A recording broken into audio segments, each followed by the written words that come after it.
നബി സഹാബത്തിനോട് പറഞ്ഞു കൊടുക്കുകയാണ്, ഒന്നാമത് ശിർക്ക് ബില്ലാഹ്, അല്ലാഹുക്ക് ശിർക്ക് ചെയ്യലാ.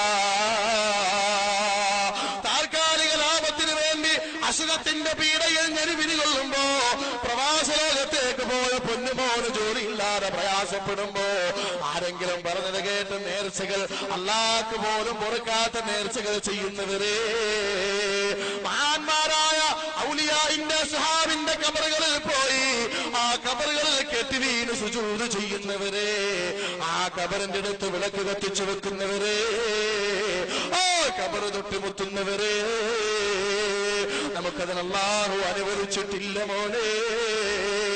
അല്ലാഹുവിന്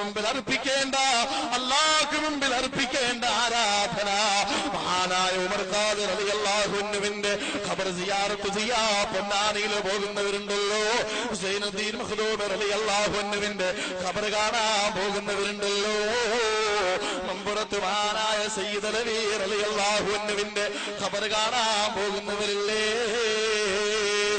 ആ മഹത്തുക്കളുടെ ഖബറിടത്തിൽ പോയി സുജൂദ് ചെയ്യാ. എങ്ങാനും തിരിഞ്ഞു പോയാ പെങ്ങളെ, നിന്റെ മകന് വിദ്യാഭ്യാസം ഉയർന്ന വിദ്യാഭ്യാസം കിട്ടാ, അതേ എൻട്രൻസിൽ ഉയർന്ന മാർക്ക് കിട്ടാ, SSLC നല്ല പഠിത്തം കിട്ടാ, അതേ +2 നല്ല മാർക്ക് കിട്ടാൻ A+ കിട്ടാ, അല്ലാഹുക്ക് പൊറുക്കാത്ത ഭാവങ്ങളിലേക്ക് നിന്ന് കമഴ്ന്നു വീഴുമ്പോ അല്ലാഹുവിന്റെ ഖുർആൻ അടിവരയിട്ട് പറയുകയാണ്, ഇന്ന ശിർക ലളുൽമുൻ അദീം. ശിർക്ക് ഒരു പാപമല്ല, അത് പാതകമാണ്, അല്ലാഹു ഒരിക്കലും പൊറുക്കാത്ത പാപം.